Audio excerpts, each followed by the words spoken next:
Tak poďme sa na to pozrieť, ako rýchlo a ľahko zbohatnúť. Dneska je to veľká téma, každý to chce. Dal som si tú námahu a pozrel som sa na internete, čo nám píšu, aké rady nám dávajú, jak to teda najlepšie urobiť. Tak, neuveríte, na čo som prišiel. Prvá vec, čo mi poradili, že môžem si založiť e-book. To znamená, že mám si napísať nejakú knižku v elektronickej forme, niečo strašne pútavého a môžem to potom distribuovať, robiť tomu marketing a budem veľmi bohatý. To isté mi radili aj s blogom, takže s blogom, s G na konci nie je sk, lebo blog je niečo iné. Takže blogom, to je presne to isté, takže budem mať strašne zaujímavé články, budem ľuďom strašne veľa vecí vysvetľovať, proste a všetci to budú čítať. Potom ďalšia možnosť, ktorú som na internete našiel, že môžem klikať niekomu páčiky na Facebooku, lajky teda, alebo môžem robiť prieskumy a za každý jeden takýto prieskum mi zaplatia 0,001 €. Už chápem, prečo to robia aj deti z Indie, lebo za 1000 takýchto prieskumov majú 1 € a sú šťastné. Ďalšia možnosť, čo som sa tam dopatral, bolo, že môžem si vytvoriť vlastnú aplikáciu do telefónu. Ja, rodený programátor, samozrejme, porád sa do toho vrhám. Ďalšia možnosť bola virtuálna asistentka. Som asistentkou by som bol, takže mi to asi nebude sedieť. Tak teda toto tiež nie. Potom môžem predávať svoje fotky. Ja som to pochopil tak, že mám mať dobrý foťakár, nafotiť hocičo, nie že iba svoje fotky, teda, takže naozaj, že čo nafotím, hej. Alebo by som mohol byť tréner na webe, len neviem, čoho by som bol tréner, mohol by som byť hra na guidy alebo niečo takého proste, ale teda toto mi tiež nejde. Tak toto mi radí internet, ako rýchlo a ľahko zbohatnúť. Podľa môjho názoru ani jedno, ani druhé z toho nie je. Nehovorím, že sa z toho nedá zbohatnúť, ale rozhodne nie rýchlo a ľahko. No dobre. Ale dobré je, že všetci zbohatnúť chcú. Takže mám jeden určite zaručený spôsob, akým sa to dosiahnuť dá. A to je, alebo sa narodíte v bohatej rodine, tým pádom rýchlo a ľahko zbohatnete, alebo budete mať strýka v Amerike a ten práve teraz zomrel a strašne ste všetko z toho zdedili, zase ste bohatí, alebo ste vyhrali športku a tým pádom vlastne celé toto video už môžeme ukončiť, lebo už vlastne bohatí ste. Takže držím palce. Takto by to mohlo byť. Jedine, že by to takto nefungovalo. Tak poďme sa na to naozaj pozrieť, akým spôsobom seriózne sa to všetko urobiť dá. Ak ste si mysleli, že sa dá zbohatnúť rýchlo a ľahko, bez toho, aby ste museli zdvihnúť riť, tak vás veľmi sklamem, lebo pravdepodobne takýmto spôsobom to nepôjde. Ale prezradím vám, že ak poznáte niekoho na Slovensku, kto zbohatol naozaj prirodzeným spôsobom, nie že niečo spreneveril alebo vytuneloval, ale naozaj poctivou prácou, tak chyba v Slovensku nebude. Ak poznáte niekoho, kto v vašom meste zbohatol zase poctivým spôsobom, tak nebude to ani chyba vo vašom meste.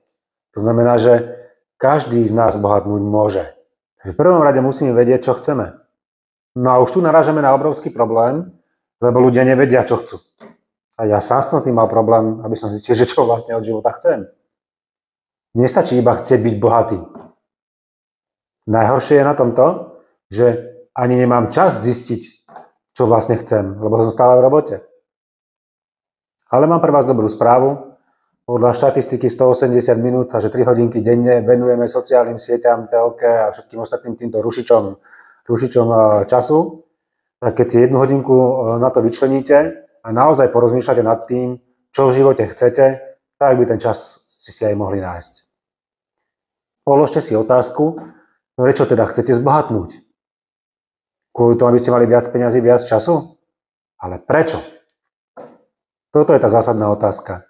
Nestačí len chcieť viac peňazí a viac času. A keď chcete viac peňazí, tak dám vám o 10 € viac, proste máte viac, ne? Splnil som vám vašu požiadavku, ste bohatí. Nefunguje to tak.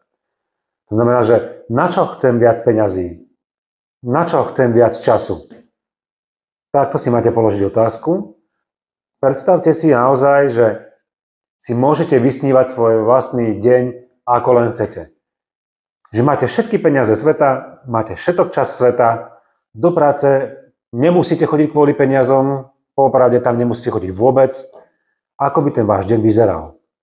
A nielen, že deň, ako by vyzeral váš týždeň, ako by vyzeral váš mesiac, možno celý rok, ako by vlastne celý život mal vyzerať. Čo vy ste robili? Toto je tá správna otázka, ktorú si máte položiť a tam niekde vnútri sa potom objaví, čo naozaj v živote chcete. Ak teda už viete, čo naozaj chcete, aký ten deň by mal vyzerať, tak potom druhá vec, čo musíte urobiť je si uvedomiť, že už to máte. A nikto vám to nedokáže zabraniť, aby ste to mali. Nikto iný, len vy sami. Ďalšia vec, čo musíte urobiť, je zmažať si slovíčka nedá sa, nejde to. Všetko ide, lebo vždy sa nejaký blbec nájde, ktorý to urobí. A potom vyzeráme my ako blbci, že sme to spochybňovali. Iskra sa to vám aj v určite živote stalo. Takže slovíčka nedá sa, nejde to, škrtáme. Ďalšia vec, čo si musíte potom premyslieť je, čoho ste schopní sa na chvíľočku vzdať. Lebo ak nemáte taký život, aký ste si predstavovali a chcete sa tam dopracovať, tak to, čo budete robiť, nemôže byť priorita číslo 28. Ak vychádzam z toho, že dobre, mám nejakú prácu, ktorá ma živí, tak to bude, dajme tomu, priorita 1. Ak mám rodinu, tak to bude asi priorita 2, alebo vymením. Ale hneď za tým už musí byť táto priorita, lebo vy si idete zmeniť život a chcete si urobiť takým, aký ho chcete. Takže nemôže tam byť žiadne, nič iné vás tam už vyrušovať nemôže. Takže odpracujem si minimum, čo musím v práci, vyrieším rodinu a už všetok zvyšok času musím venovať tomu, že idem zbohatnúť, lebo chcem zbohatnúť a presne viem, kvôli čomu chcem zbohatnúť. Ďalšia vec je, musíme si uvedomiť, že zamestnaním to pravdepodobne nepôjde. Ja nepoznám bohatého, spokojného zamestnanca. Už len to, že ak chápete, ako funguje zamestnanie, že ja keby som bol zamestnávateľ, tak hľadám, za ako málo peňazí ste ešte ochotní urobiť to, čo urobiť treba.